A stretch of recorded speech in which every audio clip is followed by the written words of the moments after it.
Welcome in, race fans, to another edition of In the Dirt. This is your host, Webb Dillard. And as you can tell, we are still on wonderful blogtalkradio.com because I am still working out the bugs on the new software.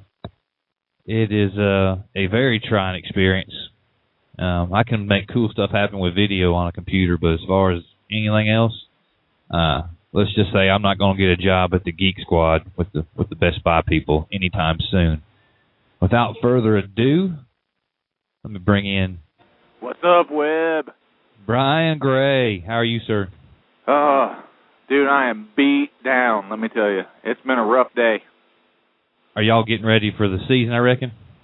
Well, getting ready for the season. I've been hitting the gym up with some family and some friends and working on some other stuff, but yeah, you know, I figured after, a couple months of doing this stuff, it would get easier as the days go by, but they do not. Well, beats being dead, right? Oh, I'm not dead. That's right. I'm very much alive, and my body keeps reminding me of that. That's right. Pain is nothing but a reminder of life. Yep. That's it. What's going on down there in Alabama world? Well, we're enjoying this crazy winter time with 60 and 70 degree weather. So no rain? It rained a little bit yesterday. Not much. I figured all that weather that was rolling through Daytona, you might have got some of that. So no, it was way south of us. Now, is that really the first time that the 500's ever been rained out, or is it like the first time the 500's been rained out since it was popular? It probably is the first time it's been rained out. Yeah, I know tonight's going to be the first night that it's run flag to flag at nighttime, that's going to be cool. Yeah, I got the DVR set for sure. They should be fixing to go green here now, shouldn't they? 7 o'clock. I think that's what they said. So, yeah, they should probably be racing by now, I would think. Before we get started tonight, first of all, we're going to have Adam Stewart on from Green Valley Speedway. He's going to give us a little rundown of the events coming up this weekend at the Bama Bash. After him, we're going to have Miss April Brown from Dirt Life Illustrated. She's going to come on and tell us a little bit about this new organization that's going to cover the Saturday Night Heroes of the world, of your local tracks. So they're going to let us have a little more information about their organization. Miss Vicki Emig, how you say it, from Pennsylvania. She's the lady that runs the Fast Track organization up there. And talked to Mr. Don O'Neill today, and he's going to be on with us to close the show. How about that? Yeah. So he decided he's going to come back. He apologized. I said, no need. I said, we know you guys get busy, and we don't hold nothing against nobody. But before we get going, early in the season for a lot of people, and I talked to a gentleman named Morne Vandenberg out of South Africa. He's a Facebook acquaintance of mine. And the Knowles, the family, went over to South Africa and raced with them, and he speaks highly of the Knowles. And anyway, there was a South African racing legend killed over there here not too long ago. His name is Kurt Alchin. He was 44. He drove anything with wheels. He was kind of like a Robbie Gordon, just drive anything. And let me tell you. And you're a driver, you build your car. This gentleman stepped in somebody else's car, and when I tell you this, Brian, you're probably going to cringe, but he hit the wall, and he died of massive head trauma because the belts were welded to the floor, or were attached to the floor pan, and the floor pan was riveted to the frame. Wow. So besides just being attached to the floor pan, regardless if it was welded or riveted, and I've seen a lot of this stuff go on, and even back in the, I don't know if a lot of guys remember, I guess it was probably 2006, 2007, when Mr. Frank Kimmel gave a lot of street stock guys the opportunity to go and run on Kentucky Speedway. and they all wondered why it was such a big deal, for the cars to be pre-inspected and this and that, and it's for this exact reason, because a lot of people, and I think that they still do, take some of this stuff for granted. They don't really think about how important it is to have those belts mounted properly. And just to clarify, the car owner was a respectable car owner there in South Africa. His son was driving the car prior. Mr. Alchin said he was going to help them out that evening to come up with some fixes to whatever was ailing the car. It wasn't the car owner, the current car owner's really problem, I guess. I guess he should have known more about what was going on with that car and how things were put together. I guess it was the middleman between the original owner and then the now owner. But yeah, Kurt Alchin. The moral of the story is, people, if you're out there listening and you're in your garage or in your shop and you have a car that's new to you, look that thing over. Don't drive that thing if it ain't safe. This guy. Most of the guys out there driving, you know how things are supposed to be done, and you can pick up on by looking at where bolts are placed and this and that. If you question that at all, I mean, it ultimately is your safety, and it doesn't necessarily have to take your life. You could be, there's a 1,000 different ways you can be injured and still live, but probably would choose not to have lived through a wreck. Yeah. So anyway, I just thought I read that, and I thought about all the people out there fixing to get ready for their 2012 season, and no matter what class you're in, I mean, a street stock all the way up to the top classes. Y'all need to just know your stuff. Make sure it's safe. This guy didn't have to go. It's a shame that a legend had to die over there in South Africa. But let's go ahead and bring to the program Mr. Adam Stewart. Adam, you with us? Yeah, I'm here. Adam Stewart is the what's your title out there, Adam? Do-boy. No, general manager, I guess is what they call that. Well, as the general manager, you guys have a pretty big event coming up this weekend. Yeah, it's the 15th annual Bama Bash. Dennis Harper and myself sat down, and Scott Morris, and to commemorate the 15th annual Bama Bash, we decided to up that late model purse back to $15,015 to win. We're numbers geeks, I guess, and to commemorate that 15th annual deal, and of course, all the other divisions will be like $2,015 to win, and looking for a big show. We hope it turns out really well, so always kicks off the year. Actually, we're a little later than normal, but with the way Speed Weeks fell this year and moving everything back, we just sort of had to adjust our schedule to stay off the top of those guys as well. Now, obviously, the late models isn't the only show going on this weekend. What other classes you guys got, and what are the purses for the other classes? Okay, we got the crate late models and the sportsman cars. Both of those divisions will be running for $2,015 to win. And in my opinion, the sportsman cars we have here are some of the best anywhere. A lot of people call them limited late models. They run the steelhead engine, but put on an excellent show with those sportsman and crate cars. Then we got the Outlaw Thunder, the Street Stock, the Cajun Mini Stock Association, the Pure Pony, and the Enduro divisions will also be in action over the weekend as well. What time? Are you guys have practice coming up on Thursday?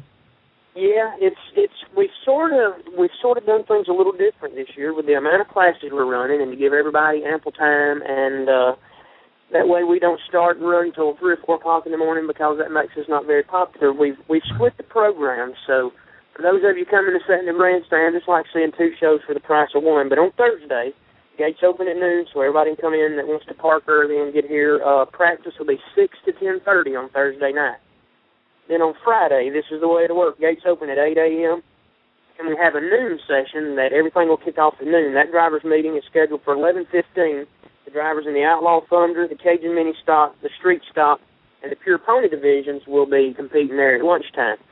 Then we'll take a break after those heat races. We'll do some track prep. And at 5:15, we'll have the drivers' meeting for the super late models, the sportsman, the crate, and the enduro cars, and they'll get started around 6 o'clock. So that's the way Friday will work. And come back on Saturday, basically the same deal. Gates open at 8. The noon session will feature the feature and consies for the Outlaw Thunder, Cajun Mini Stock, Street Stock, and Pure Pony.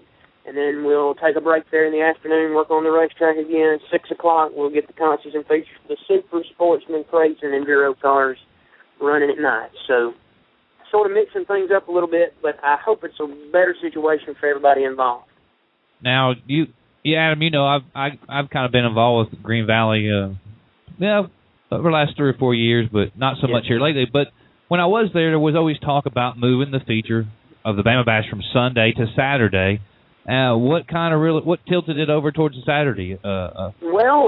What was the final deciding factor was it's a common sense thing, number one, but number two, last year was the final say. It sort of shifted all the votes to that.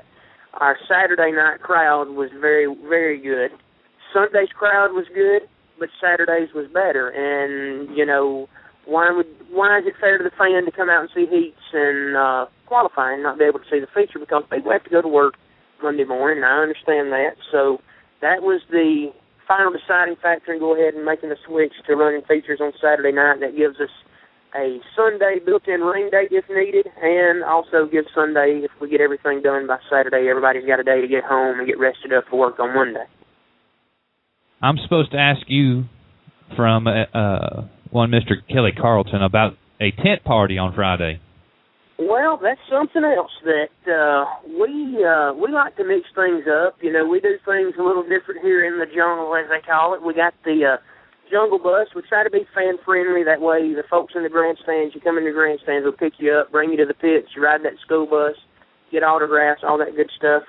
And we decided this year, so to put up a tent, I rented a tent from a group here locally. I've got a live band coming in. We're going to have Papa John's Pizza come out and bring some pizza, and we're just going to party after Friday night's event. It's just to sort of mingle, gives everybody a place to go because there's not a whole lot of scene, I guess, to hit here right around the racetrack, so we're just going to make our own scene right here in the pit area. So everybody's invited to come out to the tent party there on Friday night. We'll have a live band, like I say, all that good stuff. You get to meet some of the drivers, gives everybody a chance to sort of mingle. Some of them might not want to meet, but that's just the way it goes. So just going to do that and see how that goes, try to make it a little more friendly for the fan and the racer. So I'm going to try that this time.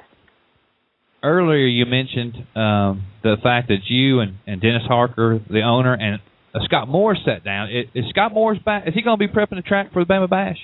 He most certainly is. As a matter of fact, I am sitting in the pit area, and Scott just has gotten off the tractor and pulled out of the gate. We're all just now fixing to head home for the day. So Scott still does all the track prep. It's not a full-time thing anymore with us racing once a month, but Scott still gets the racetrack ready every time we race and does an excellent job. I can't complain about since he's taken over that duty. Everything seems to be going very well.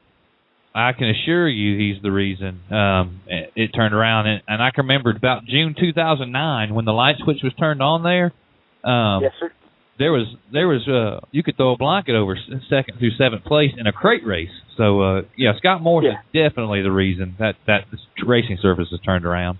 I will give him 100% credit on that. I mean, I give Dennis some credit for having the initiative to spend the money and fix the racetrack, and Scott the smarts and the ability to get that thing ready to go. And every time we race, it's been conducive to racing better than it ever has been. I've been coming here most of my life, and racing's been better the past 4 or 5 years than I can ever remember being. I will say that. Now, I heard you also mentioned, too, I wasn't going to bring it up, but the fact that you did, I'm going to go ahead and ask you. There's a limited schedule for 2012 at Green Valley, right? Yes, sir. And that's, go ahead, I'm sorry. Well, no,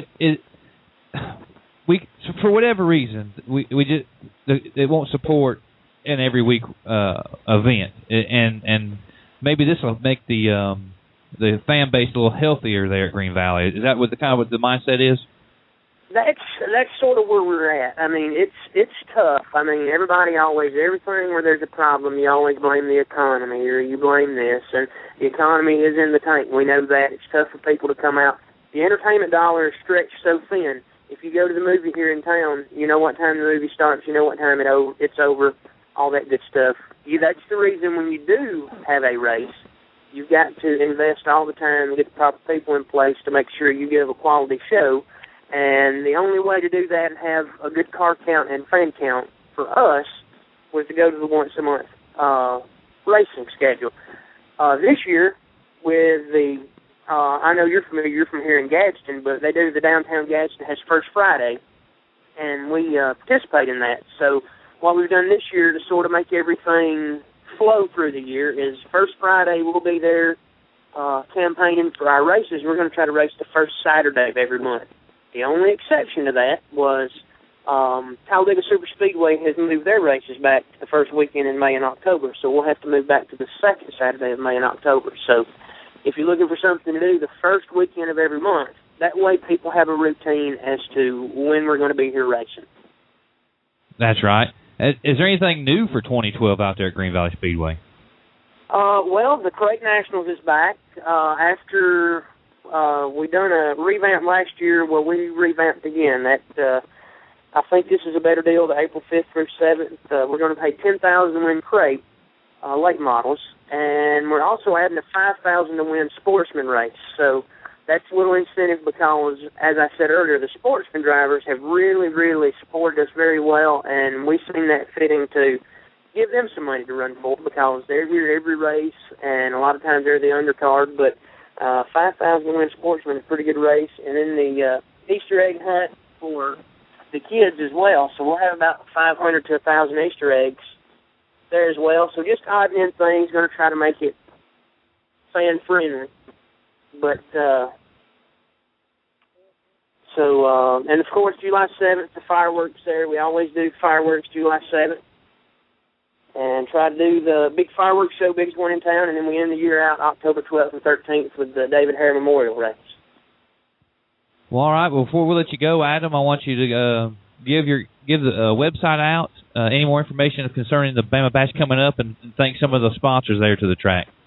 Yes, sir, I can do that. Anytime, any information is always right there on our website. That's www.greenvalleyspeedway.com. You can check that out. It's always got the latest information. Also, we have a Facebook page for the Media Frenzy folks. You can get on the Facebook page, and that's updated pretty regularly. And always we got phone numbers and everything listed on the website, ticket prices, so anything you need to know is always available there on the website. And go ahead and tell me. I know somebody's going to ask me, so go ahead and tell me the tire rules there for the Bama Bash. Somebody's going to always ask. You think that's going to be brought up, huh? Super late. I know where you're going with that, so I'm just going to go ahead and indulge you. So okay. The super late model tire rule is open for the Bama Bash. That was discussed last year at the drivers' meeting. We had discussed that. I do know it was an oversight. It has been corrected. The drivers that were pre-entered, plus the ones that were tentatively coming, we tried to notify everybody, let them know that it was oversight by the webmaster, but it's all been corrected now, so that's the open tire rule for the super late models, so that everybody heard it straight from the horse's mouth there. Well, all right. Well, Adam, I'm going to see you out there. I'll be there covering it for Dirt on Dirt, so the Bama Bash will be well covered, and the people from the outer limits who can't make it to the race will get to see the highlights on Dirt. So we'll see you this weekend, Adam, and thank you for being a part of the show, man. I appreciate it, Webb. Thank you for what you're doing there, and we'll see you this weekend. 10-4. Adam Stewart with Green Valley Speedway. Welcome back in, race fans. Welcome back in. Brian Gray, you with us? Dude, I picked Danica Patrick to win because I thought for sure that was going to be the biggest news story in NASCAR, and I knew they had it fixed. And that chick's already crashed. Oh, goodness. Yeah. See my influence across the world of stock car racing? They knew I was picking her because the conspiracy thing going around.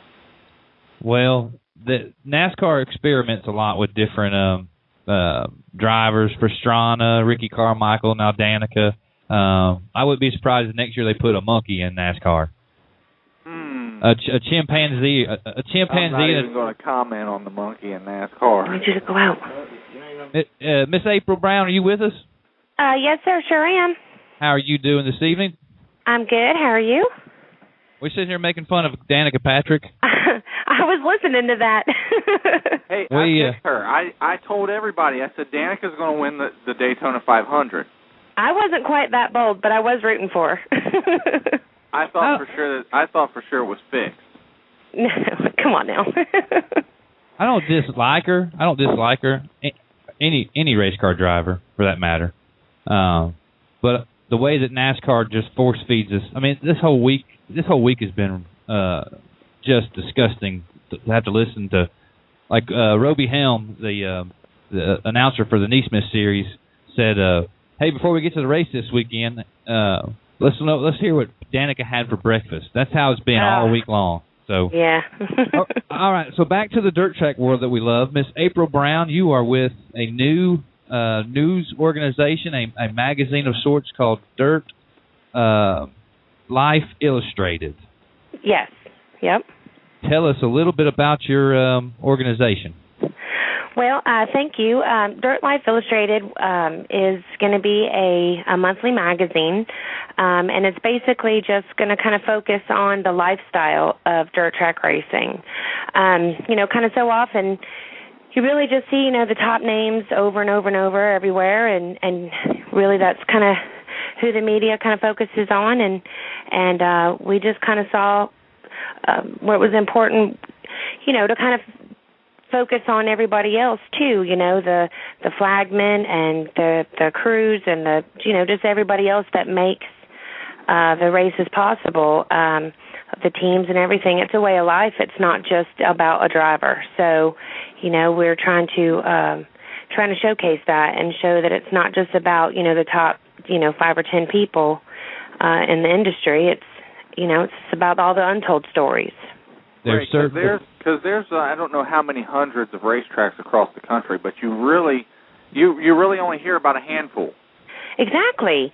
And we go to all of these tracks every week, and basically just kind of where we live, but and we never hear about any of our guys, and nobody ever wants to talk to our guys and our track promoters and the people that make our, the what we see every day, nobody wants to talk about that. Everybody just talks about the same handful of people, and, it's so much bigger than that. And that's really what we want to focus on, and we'll put all the stats and everything, of the standings and, where the big guys won and everything, but really it's going to be more down to earth. Now, Miss April, I'm sorry, Webb. Go ahead. I keep cutting you off. April, you're in luck. You were speaking with my co-host, Brian Gray. He's probably the most loved and hated driver on 4N. Wow. Well, thank you. Nice to meet you. and he will be a very nice asset for you guys because he's not one of the top 5 people in the I'm not. I'm just like one of the top 20. Well, there you go. There you go. Well, it's nice to meet you. Now, I can't wait to hear that comment come back. Just one of the top 20. Top 20. We might have to move to, who cares, top anything. But you're going to have to ramp it up. that you're covering more than just, the handful that most of the media outlets cover. But do you think, I'll ask you this question because I deal with some good friends of mine from the DRC, Mr. Jody Shannon and Matt Morrell and Wade Logan, all that bunch, Mike Ross. They're all good guys, and that's what they cover is grassroots racing, and that's their passion, so to speak, is that they cover all the people that don't get the attention and try to help all those teams out. But do you think that the reason why we only hear about this handful of tracks and a handful of drivers is that the media involved with that want to keep it that way? Are you seeing black helicopters again? I don't want to say anything negative about any media outlet because media, it's all important, and I'm media, so I can't talk, negatively about it. But I know in talking to everybody that we have talked to, hundreds and hundreds of people, and just everybody that we talk to is like, man, how can we never hear about this? We would love to see, something about this, and so it's. I think that it's something that it's important to us to make sure we cover all the tracks, everywhere we can, and make sure that it's a hometown feel, and get into the minds of the fans, into the minds of the wives, into the minds of the drivers, into the minds of the, the crew chiefs, and just everybody, Now, right. I want to ask you. You mentioned that you guys talk. How much and if it's just as simple as just talking to different people, that's fine. But so a lot of research went into what you guys want when you developed your mission statement, so to speak, for the organization. You guys did. As far as like research, I think what we did mostly was asking what is it that people want, and so we feel like we're going to definitely we got a handle on what people have been asking for. We have blasted it out on our Facebook and in our websites and our just in our weekends at the dirt tracks, the various dirt tracks around the southeast, and and we've really been taking notes and listening and paying attention, and so I think that we're really going to deliver on what people are asking for. Tell me a little bit about, and I'm probably going to say her name. Is it Salima? It's Salima, yeah. Salima. Okay, so I'm not okay. So tell me a little bit about Miss Salima too. I mean, I spoke with her briefly today. She has a prior commitment. Actually, I heard your name first on this whole deal from Glenn, and I'm going to say his last name wrong, but Kostakis, the photographer. Anyway, I can't say anybody's name right. I barely say my own name right. Anyway. Tell me a little bit about Miss Salima, and I'll be honest. When I first stumbled across her name, I thought that's a weird name to be in American. Yeah. Well, she. You can't judge a book by a cover on that one. Well, Miss Salima, she's a Texas Longhorn. She is a dirt track junkie, just like I am, and. She's been doing dirt tracking actually a little bit longer than I have. She's the one that got me into it, and she would call me every weekend and say, "You got to do this. You got to do this. This is just it's insane. You wouldn't believe it." And I'd say, I don't know. And she was addicted from the very second that she stepped foot onto the into the stands, and as was I. But she definitely. She's definitely all about, making sure that the readers get what they want and making sure that, we cover everything fairly and honestly and so that we can have, people can trust what we say and kind of without opinion, sort of, you know what I mean?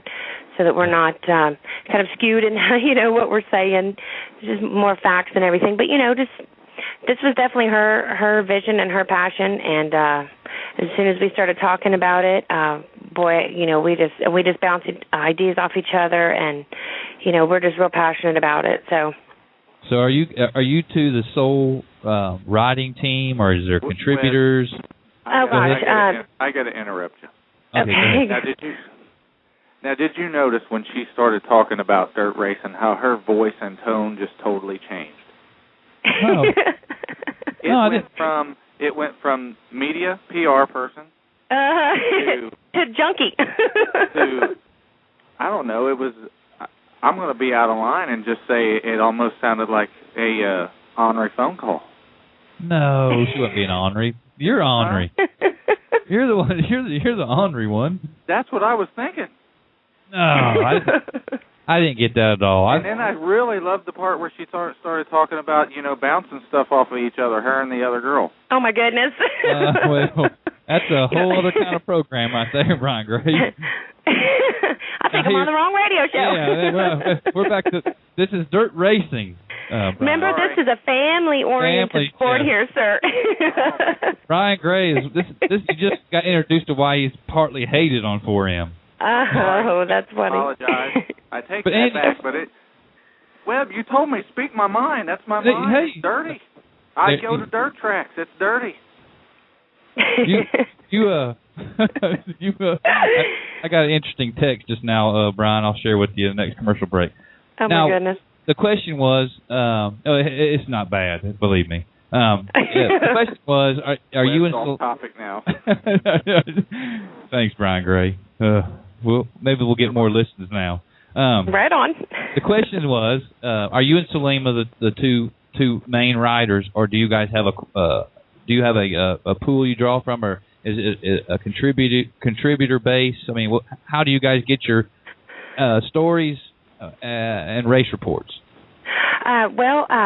We actually travel to most of the tracks in the southeast that we can. I mean, there's only 2 of us, but we do actually have several people that are helping us out.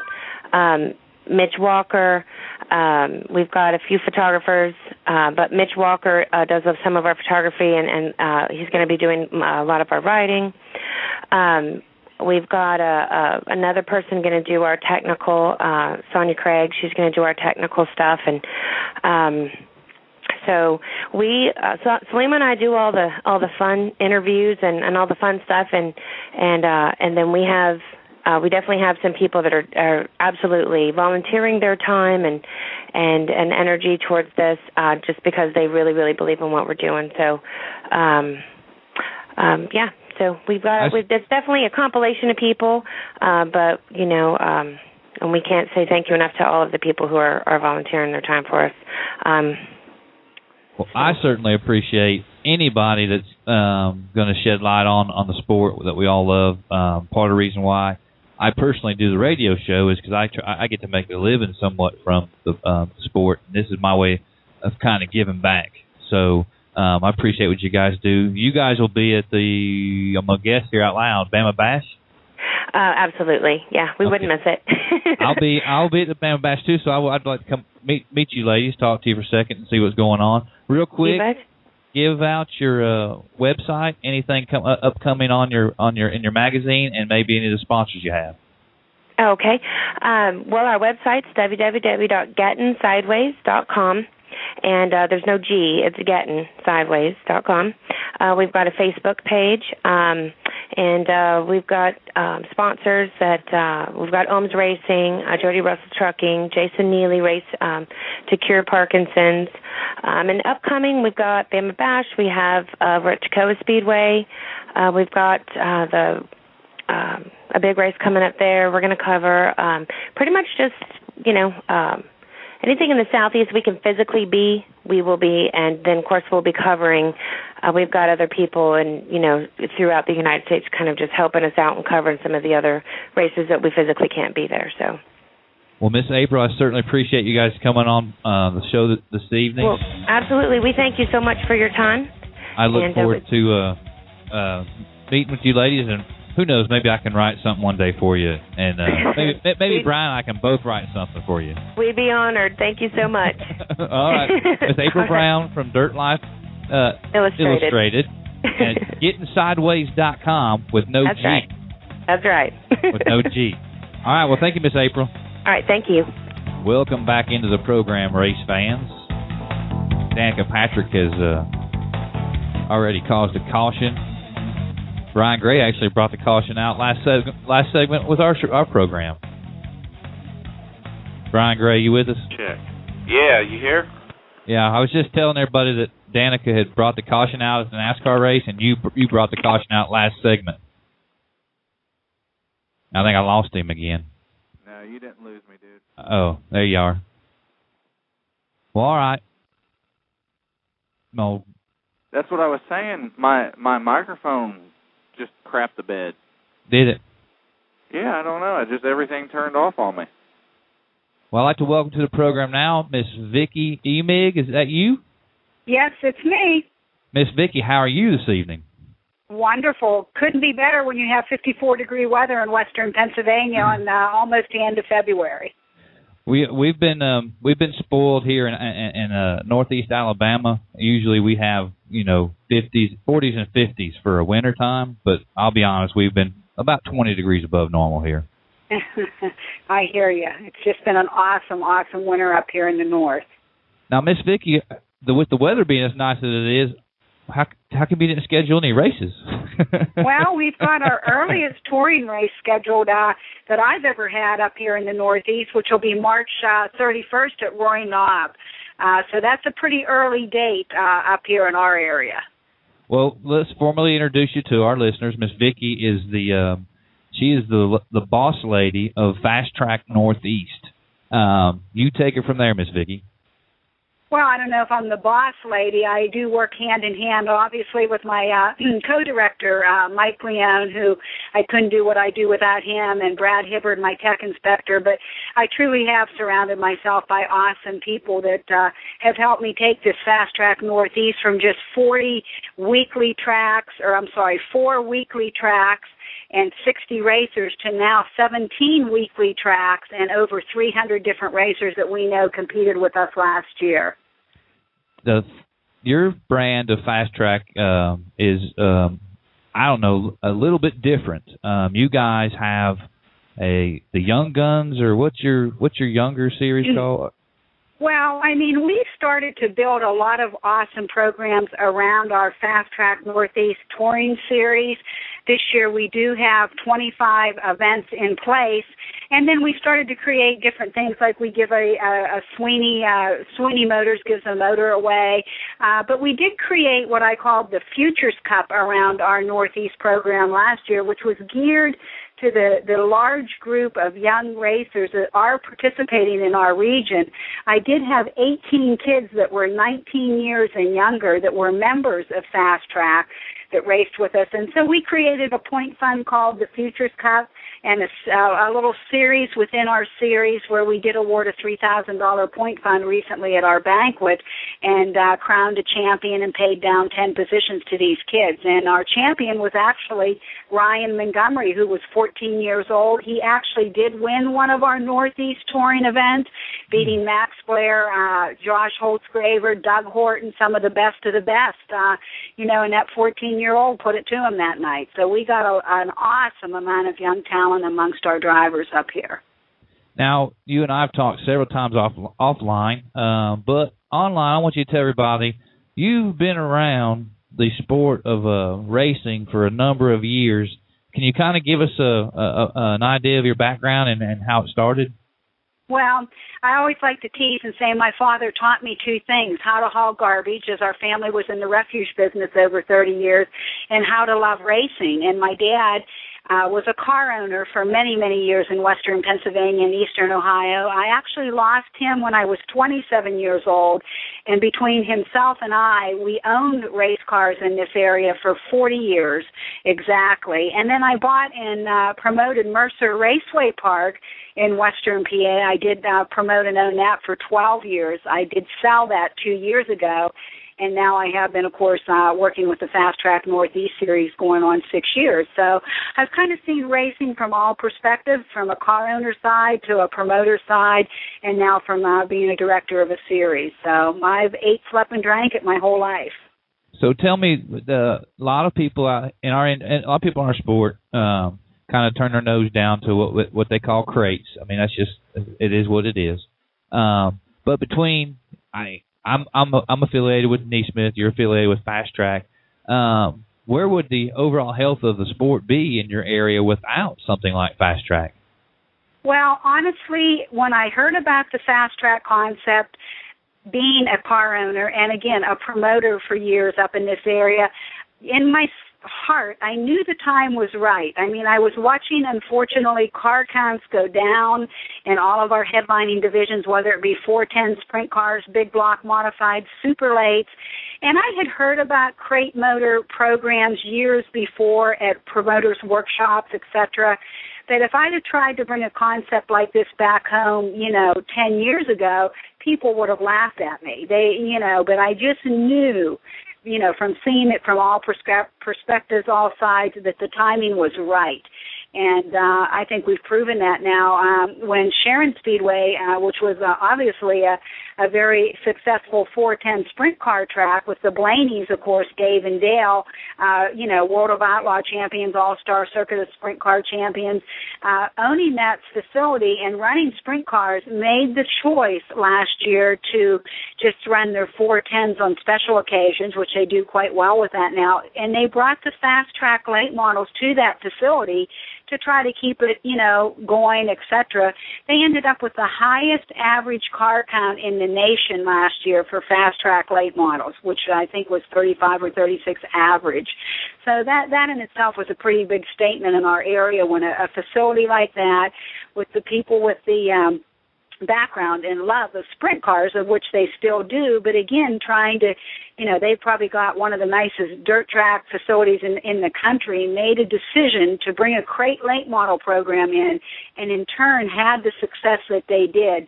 I think that woke a lot of people up and made people realize that it's the right time. The time has come for programs, whether it be in late models or modifieds, as they do up north with the Dirt Sportsman 602 modifieds that are exactly like big blocks.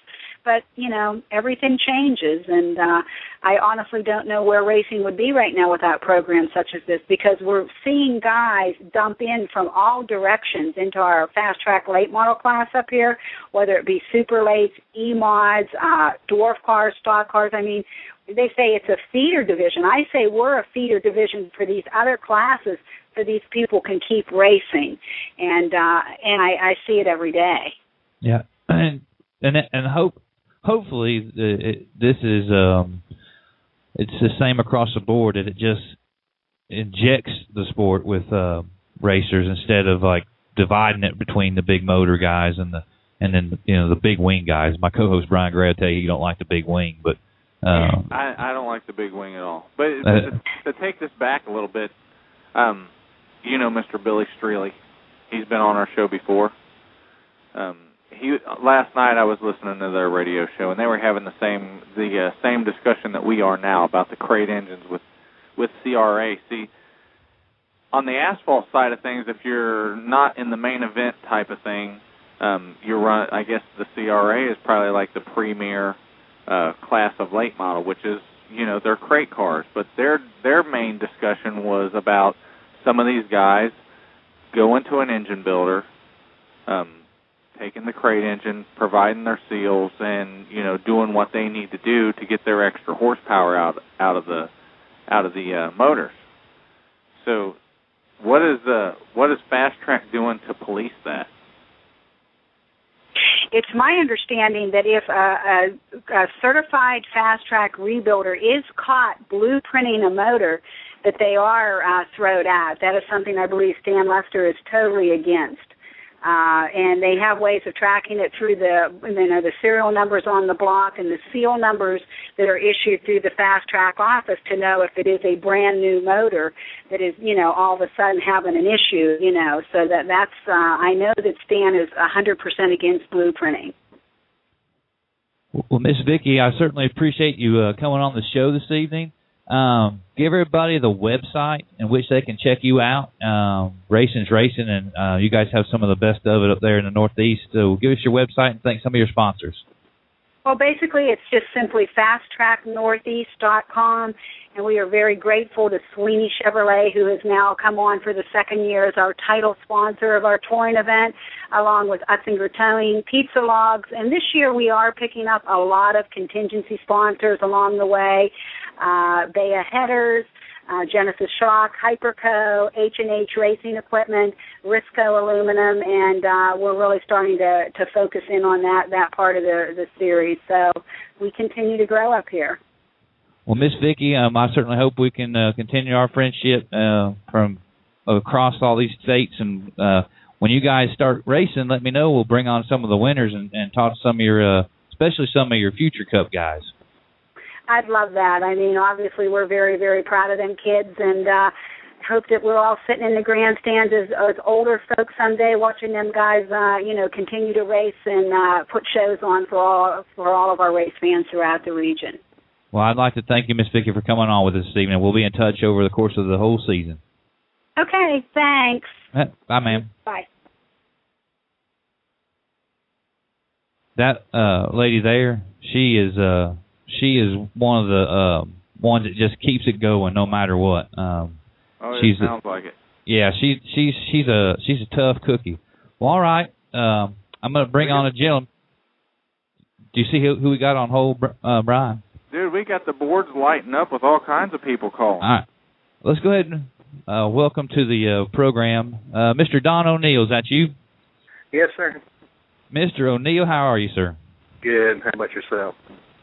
We were giggling earlier because Danica had already parked it in the wall or something. I don't have a TV in front of me. I seen that a while ago. So you giggled too, it seems like. Yeah, but it was none of her doing, though. Oh, it wasn't her fault? Ah, No. Darn it. Well, also on the line with us is my co-host Brian Gray. You may have spoke to Brian prior, but you're having a heck of an early season already in 2012. 2 wins down there in East Bay, a win out there in Arizona. Carry over from 2011? Well, I'd say it has to some. I mean, the year we had Van and then turn and go out there. And I really feel like, we won one night out there in Arizona and then struggled a few nights. And same way in Florida, won a couple nights and had a bad night, broke one night, and then, and then finished up a couple nights, with a couple good runs. So, and then same way, we're driving Larry Mooring's car when we went over to Lucia. We sort of struggled all week and had a decent run the last night. What exactly happened out in one of the nights in Arizona? You guys got DQ, but it was I was one of the cameramen out there for the pay-per-view, and you won your heat race, and the next thing I know, you were disqualified. What happened? I don't know. I stopped in an interview in the infield and done an interview with Dirt on Dirt, and I drove off the racetrack, and we won a heat race, but it wasn't very good, and I was just wondering what we needed to do our race car, and just drove straight to the pits, and nobody's fault but my own. Some of I see. Okay. Drove into the infield, yeah. Did the interview and forgot to go across the scale. That's exactly right. I never knew the whole story. I knew that I was like, well, heck, he certainly wasn't illegal or anything. No, not at all. Just hopefully that's the only time I do that rest of the year. So down at East Bay, tell us about back-to-back wins. I mean, was it just the track and the car? Was everything just right? What were you guys feeling down there to rattle off 2 in a row like that? Well, we took a brand new race car down there. It's a different style race car than we run any of last year, and started off real good and won the first couple of races, and struggled the next night, and then come back and had some good runs with it. At the end of the week, and just learning curve with the new race car and stuff, and I feel like it's something that, it's got a lot of positive things to it, so hopefully we can, the places we went last year and the Lucas Oil schedule and strolled at, hopefully we can take this race car and have some good finishes. Now, I believe it was the second night at East Bay, you kind of got into another driver. Do you care to talk about the publicized incident down there? No, not at all. I mean, totally my fault. Did you guys get to speak after the race? Mr.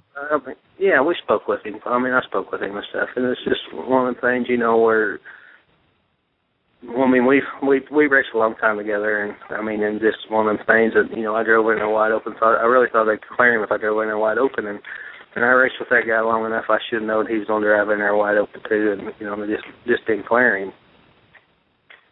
It was just a racing deal. No, it wasn't and that sometimes people get, I think, they get the wrong impression on a move or on something that happened on a racetrack where you really just, drivers really just think they're going to clear the guy, and it don't happen. And he told me too. He said, "O'Neill, I'd done the same thing to you." So it made me feel better. I believe Davenport's been having some issues like that with one Mr. McDowell, I believe. Yeah, and I think their issues go back farther than just what happened down there. So I think it was some of the stuff in the last year sort of fell back on that deal too. So last year you win some of the biggest races of the season. Sum up 2011 in a sentence. Would you look at that as your best season in recent years? No, by far. Money wise, back I'd done about the same money wise, but I had never won the big races like I won this year. And to follow a series like we won, even though Eldora wasn't a Lucas Oil race and stuff, but still to win like Knoxville and a dirt track, being Lucas Oil races, with the competitions that it was, it's by far it's got to be the best year I ever had. And a lot has been made about in the past that you hadn't won the 100 lapper. That didn't affect you at all. You weren't worried about that. No, and it's like my tug tater master, the car owner. It just now it seemed like, it took us, last year was our third full season together, and, I could lead early in our races, but their car just wasn't there at the end. I mean, it'd really be good early and just really struggle at the end, and we got our race car good enough now. Now, I mean, I'm sure still at 47 years old, I probably matured some as a driver too, and and the combination of the car being better at the end and me being a little smarter at the end is most what made the difference. Well, all right. Well, we won't keep you too much longer. If you'll just give us what's going to be the next race you're going to, and then thank as many of your sponsors as you like. Yeah, actually, next race I'm going to will be in Louisiana on the 8th, 9th, and 10th, or I guess it's on the 9th and 10th, somewhere in Louisiana. I'm going to go down there and drive a car for somebody Mr. Stuckey's lined up for us, and then come back and probably be off until the icebreaker. And then, we got with our sponsors this year, really excited. We got Optimum Batteries come on board this year with us, and Independence Lumber and Superior Cleaning and Jones Core and Cerberus Calf Ranches. I mean, especially with the Optimum Batteries, Cerberus Calf Ranches, they're the two major sponsors this year, and just everybody else that's on board with us. We're going to see you at the Spring 50, Donnie? We haven't got that far yet. I mean, we've been busy, so I know we done it last year, and I really don't know if we're going to do it this year yet or not. Now that race is the Pelican 100 there at the Arklatex Speedway here in 2 weeks. Now, real quick before we let you go, how did the Chris Wall deal come about when you drove for him down here in the Mississippi races? Actually, it was through Ronnie Stuckey, and I was done racing for the year, and they wanted to know if I'd be interested in come down there and doing the race with him for that weekend. And I'm a racer. I mean, of course I would. Well, let me ask you this: how sure of his retirement were you? I wasn't real sure about it. I wasn't either. This guy's been in the sport for a long time, and he's a great guy, and I know he's been through a lot and stuff, and I'm glad to see him not being retired. Well, all right, Mr. O'Neill, I appreciate you coming on. I know we kind of had crisscross wires on the first attempt, but you're a man of your word, and I appreciate you. Wish you nothing but luck. Go out there and get that Lucas Oil Championship from the Bloomquist cars, please. And we'll talk at you at the Speedway. Okay, thanks for having me. Thank you, Don. Bye. Well, Mr. Gray. Don O'Neill. See, he came back and talked with us. Told you he would. Yeah, and I got to say this, Webb. We had all those people called in, and I was trying to get their attention, but I could hear the radio playing in the background. So for all you guys, when you call in, just turn the radio down and listen, because somebody's going to come on there and get your name and stuff. And what they don't realize, it causes a lot of feedback for us. Right. So when you've got that radio on and we click over there to talk to you, it's hard to either, I don't know if they can't hear us or what the deal is, but nobody was speaking back to me, and I could hear the radio playing in the background. So anybody that's called in, just remember to turn your radio down, and we get with you within the first couple of seconds. Now, I noticed that Don had that Pelican 100 on his schedule, and I thought, well, that's a strange for him, and I figured it was going to be the master-built car, the 71, but apparently it's not going to be. Well, Brian, what do you got on schedule for the rest of the week here? Well, I did finally get wheels on that old car, and so I think we're going to probably make the Spring 50, the first race of the year, and then we'll go over to Brownstown for the icebreaker, try to run with the Lucas Oil guys a little bit, hopefully. In the next couple, I was supposed to go pick up that car this weekend. Didn't happen. Hopefully we'll get it this week, and that's going to take a couple months to get together. So until I really get things rolling, we're probably just going to stay around here and race at Moeller's and Florence for a while before we make any trips. I do know that I want to go to get up to Fairbury this year and maybe do a couple runs down to Tennessee. So we'll see how things go. Just depends on the money situation.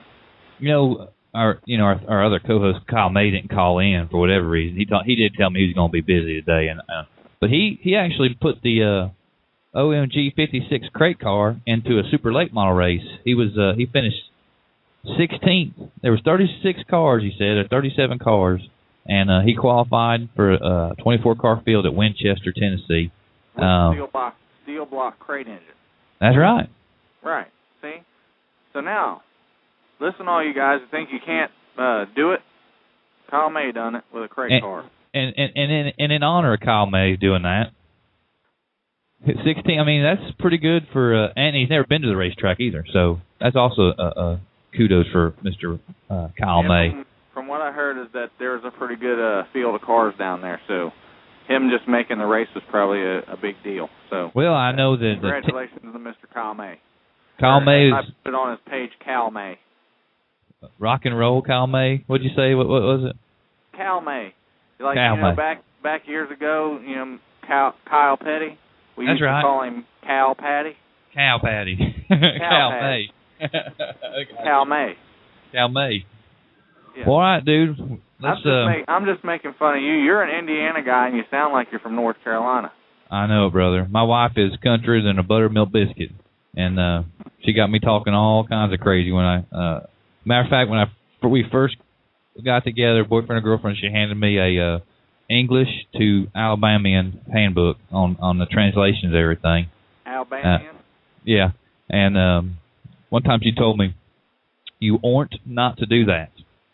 And I don't even remember what I was... Yeah, oughtn't. I don't remember what I was doing, but I said, listen, I'll make you a deal. If you can spell the word oughtn't, I'll quit. That's like my buddy Rodney. I think him and his wife had just been married a little while, and his wife's sister, they were hanging out in the house, and they're hanging around waiting to get out, and they were going to go out for the night, and I guess his wife's sister said, well, come on, let's go Summer. And Rodney said, well, I ain't never heard of Summers. Where's that? I know, there's all, and there's stuff they say crazy in Indiana and Ohio.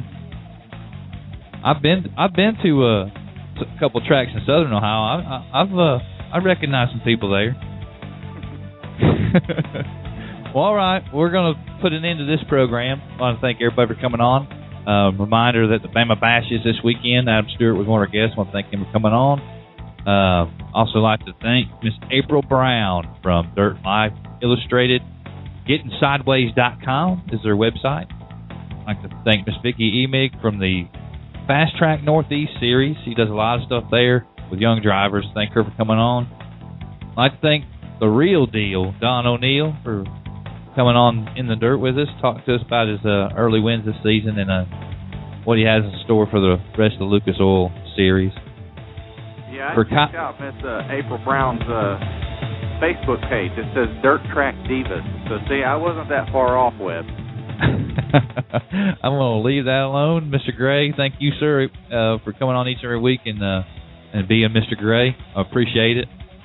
And on behalf of Kyle May, we are out of here.